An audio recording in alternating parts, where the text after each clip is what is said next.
Hello കൂട്ടുകാരെ, എല്ലാവർക്കും നമസ്കാരം.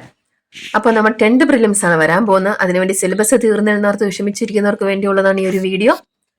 ഞാൻ പഠിക്കുന്ന കുറച്ച് സ്റ്റഡി മെറ്റീരിയൽസ് പരിചയപ്പെടുത്താം. അതിലൊന്നാണ് പള്ളിക്കുടം, പിന്നെ +1 ജോഗ്രഫി, കോൺസ്റ്റിറ്റ്യൂഷൻ, വി ഗൈഡിൻ്റെ 8, 9, 10 ക്ലാസ്സിലെ ഗൈഡ്, മാർക്ക് PDF, ഓൺലൈൻ ക്ലാസ്സിൻ്റെ നോട്ട്സ്, പിന്നെ PYQs നമ്മൾ ചെയ്ത പരീക്ഷയുടെ ഒക്കെ, അതുപോലെ OMR ഷീറ്റ്, ഇതെല്ലാം ചെയ്ത് തീർന്നാണ്.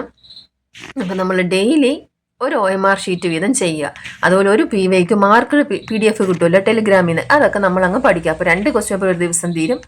പിന്നെ ചെയ്യേണ്ടതാണ് റിവിഷൻ. ഏറ്റവും പ്രധാനം അതാണ്. നമ്മൾ പുതിയത് പഠിക്കുന്നതിനേക്കാൾ കൂടുതലായിട്ടും റിവിഷൻ ചെയ്യണം. എങ്കിൽ മാത്രമേ നമുക്കൊരു ലിസ്റ്റിൽ എത്തപ്പെടാൻ കഴിയുള്ളൂ. അല്ലാതെ ആരും സിലബസ് മുഴുവനെ പഠിച്ചിട്ടല്ല ഒരു എക്സാം എഴുതുന്ന ഒരു ലിസ്റ്റിലും കയറുന്ന. അപ്പോൾ നമ്മൾ റിവിഷൻ ചെയ്യുക, പഠിക്കുക. നമ്മുടെ ചാനലിൽ ഡെയിലി PYQസും ഹോട്ട് ടോപ്പിക്സ് ഒക്കെ ഇടുന്നതാണ്. അപ്പോൾ എല്ലാവരും കാണുകയും സപ്പോർട്ട് ചെയ്യുകയും ചെയ്യുക. Okay, thank